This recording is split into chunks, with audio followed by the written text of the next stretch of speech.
Now, ladies and gentlemen. 1, 2, 3, 4, 6. 1, 2, 3, 1, 2, 3, 4. Get it. You're listening to. Now, there's no arguing that we've all grown up watching cartoons. I mean, it's legit one of the major forms of media that we first consumed as children. While some cartoons have helped shape you into the person you are today, thanks to their themes of morality, others are pretty dumb. Whatever type of cartoon it was, it managed to keep you entertained for many years. But the energy shifts once you hit a certain age. Cartoons are no longer cool. You are the weird one for watching them at that age. It's the same story. Once they've moved on from it, they expect everyone else to follow suit, as if everyone matures at the same pace. Little Alex thinks he's all that because he has pubes on his lips. Get out of here.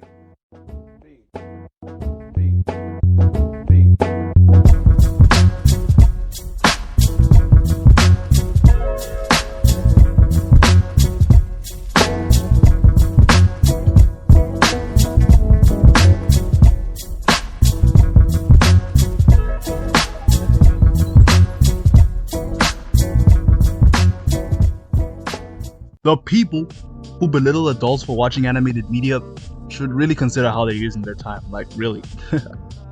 Especially those with the perception they have on anime. Just like many other cartoons, they're just for children. Oh, look at the little weep. Don't take him outside for too long, or he'll get sunburned. Now, if you can't tell already, I love anime. And what some of you don't know is that I am South African. So the geek culture here is not as strong as the West's or any other first world countries. And with that in mind, take those stigmas I've mentioned before and multiply it by 5. That's how much it is as a South African adult who loves anime.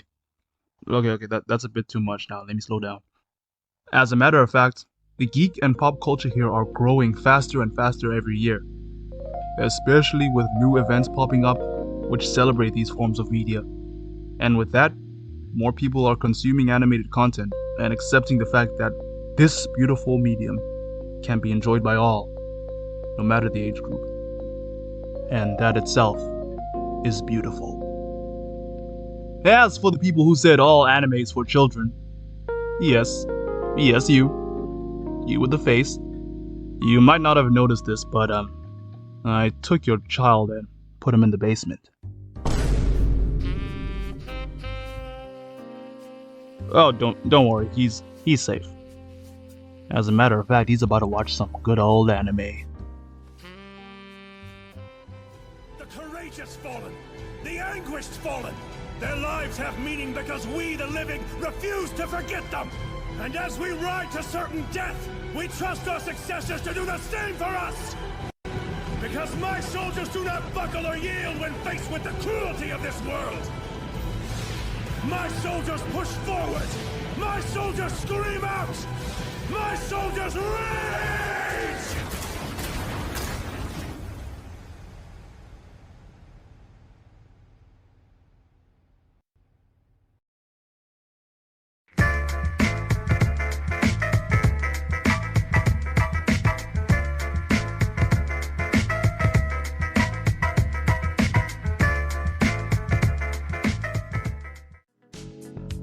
The VHS aesthetic is one of the coolest things in video editing.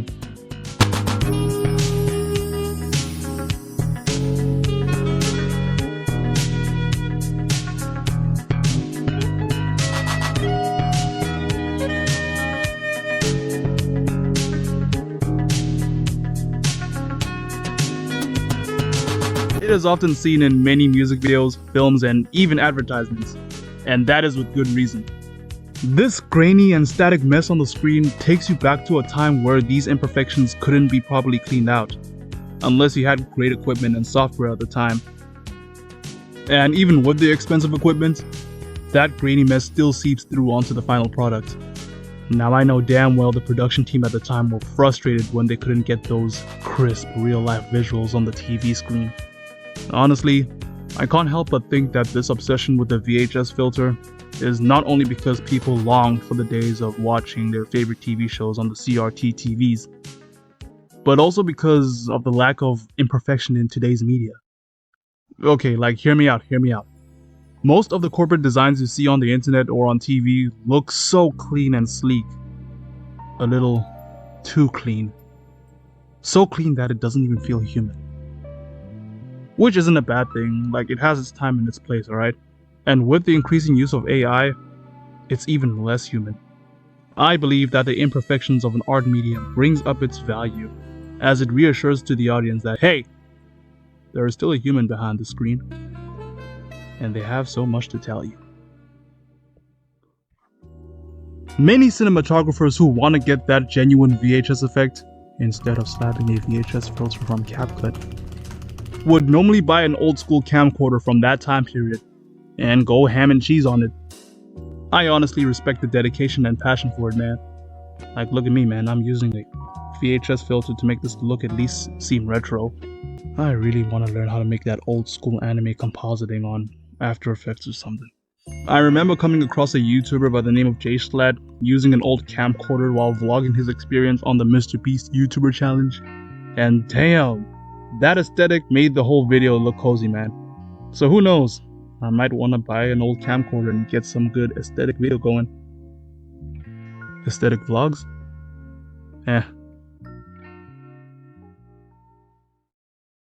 Let's get it on, yeah! 気分上げて真っ昼間の街へ足を運ぶ待ち合わせしてから一行でも分かってるのさ行き先やも眩しそうに目を細めながら遠くだってはっきりと見えたどうこうなるわけでもないのに同じことばっかり口癖のようになんかのわざとらしい CM みたい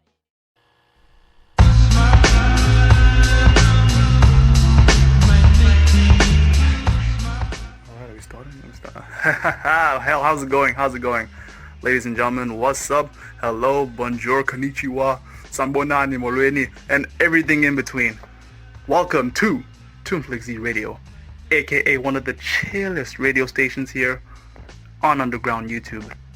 Now, I don't know if you can tell, but this is kind of the first episode or screening. I don't know how this works. This is so weird. But I'll see how this is gonna work out, alright? So I'm planning to make this thing like a regular thing where I try to, get people in, get some callers in the station to see what they want to say, and just hear what they want to say, I think I said say like 3 times. But, alright. Anyways, I'm just gonna be here to tell you that, this is kind of like a safe haven, a place where people can express what they want to express, alright? But alright, just gotta keep it how it is, right? Okay, so let me just get started. I have some buttons. Got some buttons in front of me. I don't know what they do, so I'm just gonna. Okay, not this one. Okay, this one does this. I don't know. Oh, ooh. Okay, this one has the AC. I didn't know we had an AC. And what about this one?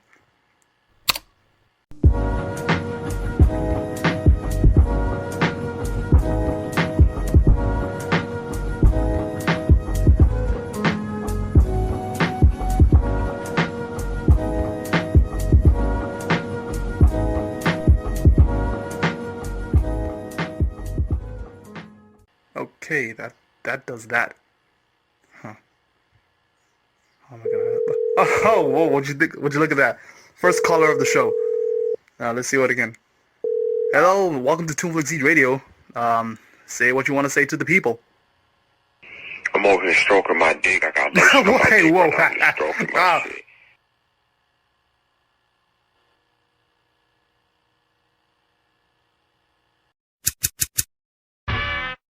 Getting whatever you want at any given time is an illusion.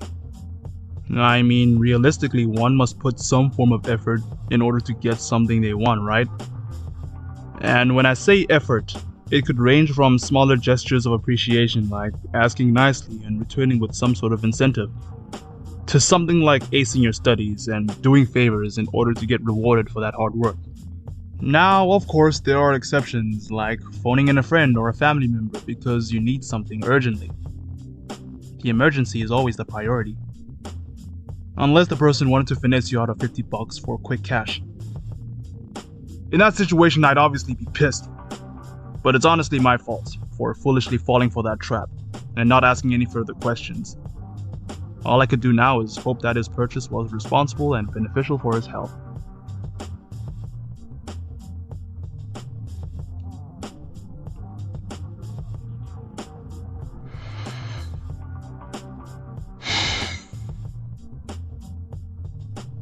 Anyways, even as someone asking another person for something, doesn't that make you feel a bit pathetic on your end? Like you might as well hit them with the twiddling fingers and go, excuse me, Sal. This might come off as selfish, but sorry. But there's this thing that I want, and I was wondering if you. Yo, man, look, can you cut to the chase, man? I'm kind of in the middle of something. What do you want? Great, now that I got your attention. Give me the newest edition of the Rolls Royce, baby. That's why the biggest, most fancy, luxurious car mobile that you'll ever see in the face of the earth. Look, I might not be a car guy, but I know what I want, and that is that beauty right there. Look at it spin right there. This is what I want, man. Look, I know for a fact you're a businessman, so you can make quick cash. Now I want that quick cash to go to me, baby. Give me that Rolls Royce. Give me that Rolls Royce, bro. Look at the way it's spinning. Give it to me right now. Look, man, I'm not gonna leave you alone till you give me that Rolls Royce, man. You've already made a contract. I know you didn't sign anything, but listen up, man. I just want that car right now, bro, and I know you got the money for it. Look at you, man. You dressed up nicely and all that stuff. Just give me that car, and we'll make it work. Look at that Rolls Royce. Give me the Rolls Royce, man. Give me the Rolls Royce. Nothing in this world will be handed to you on a silver platter.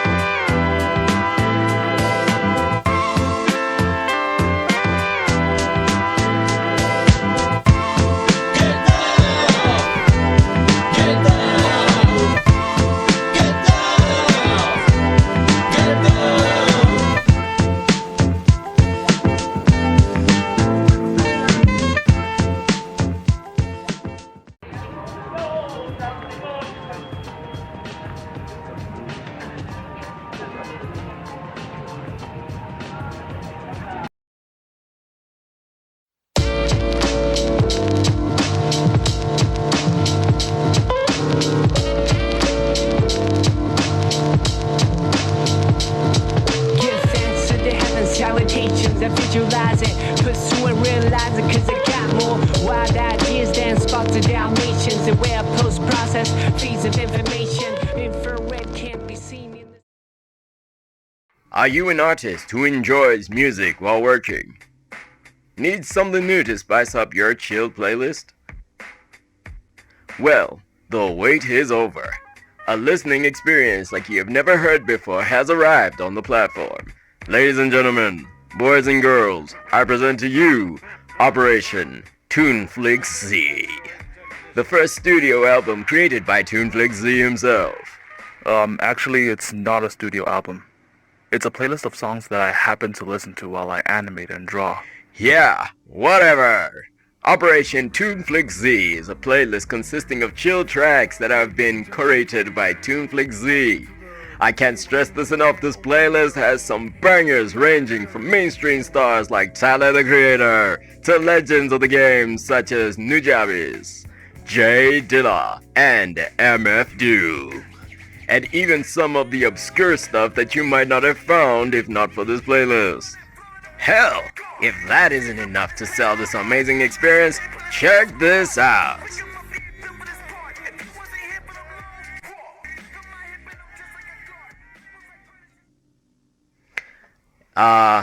Yeah, that's it. Hell yeah! So what are you waiting for? Give Operation ToonFlixZ Z a listen. Only available on Toonflick's archive channel. Link in the description. Hell yeah!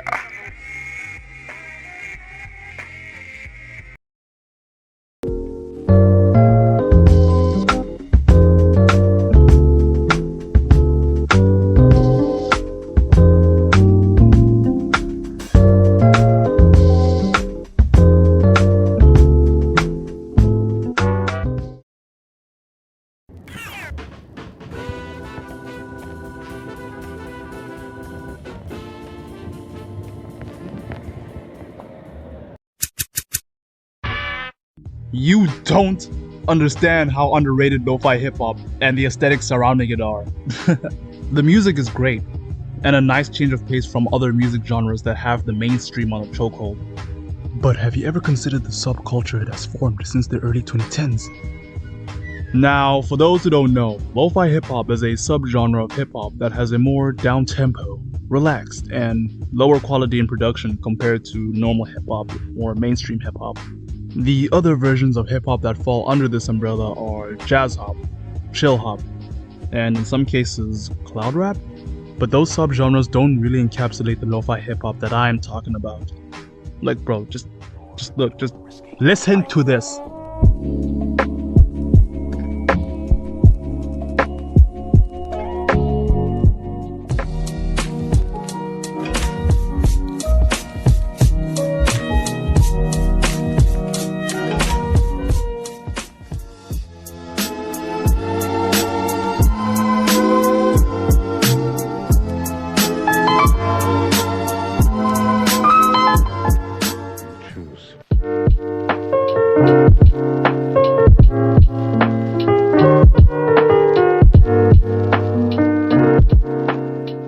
My discovery of lo-fi hip-hop was back in 2019, during my grade 9 exams.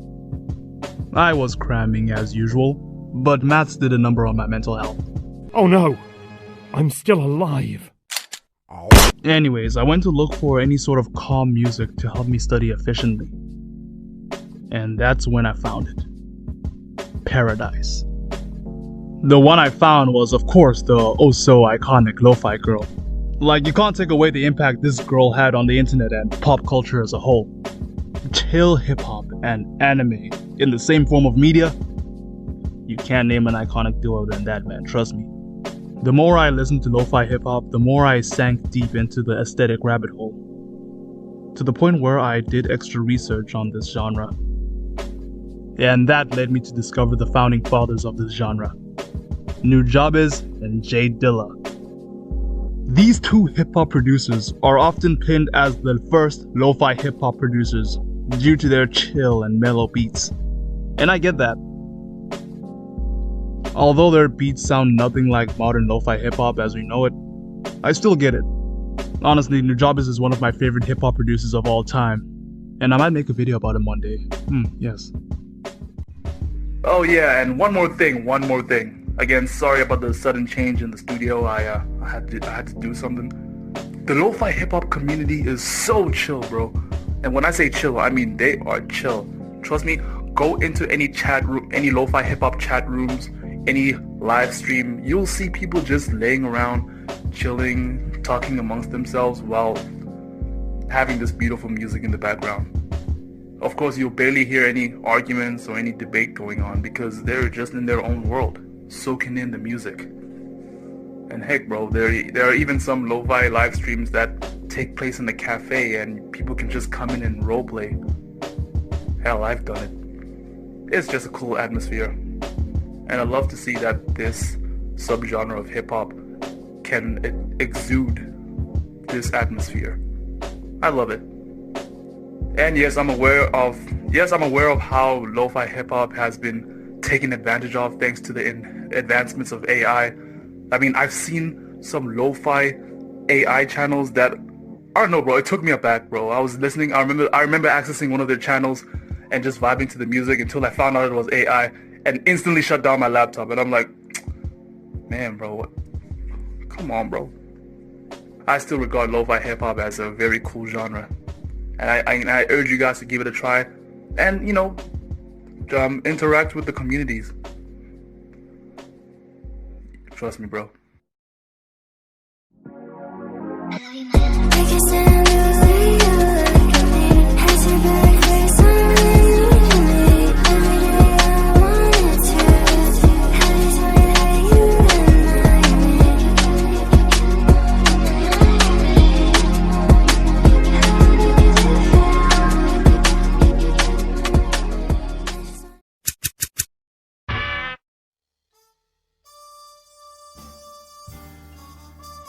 Hold on. Let me talk my shit for the one time. The notion of broken humor being prevalent in only Gen Z or new generation children should be thrown out the window because there is a formula in comedy that I believe will never fail, no matter the generation. and has been used for many years. And that is... Daddy, chill. Ladies and gentlemen, I am aware that humor is subjective, so I don't judge people for laughing at some bottom-of-the-barrel comedy like good old dark humor and racist humor. Dare I admit that I am one of them? Because I know random humor can go way lower on the list. A literal bread falling over was peak comedy at some point, and I'm not gonna let some of you guys live it down. I believe we still have that childish humor embedded inside our brains somewhere, because randomness can always find a way to crack a smile out of us. It's the act of putting something in an environment that it doesn't belong at that's able to get us that reaction. And that is what I would believe to be art, in some way. I mean, come on. Come on. Jordan never did that move. I swear, randomness can spawn from any situation you're in, especially when you're unaware of the context of what's going on. Look, man, I'm telling you right now, on your mama, she got her back blown out by a Toyota. I'd say that's quite something you don't come across on the daily. Yes, type shit. We'll return after these messages.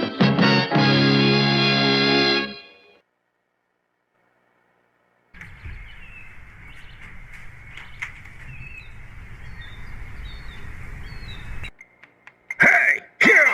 Me? Yes, Q! You look like you need some energy. Something to get your strength up. Here's this energy drink. Wow, that's good. Side effects may include... Wait, side effects? Side effects may include the following. Heavy fever. Extreme influenza. Motion sickness.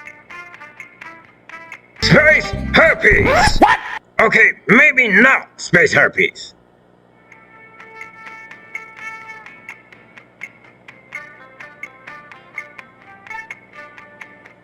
My mistake. Side effects only occur due to lack of consumption.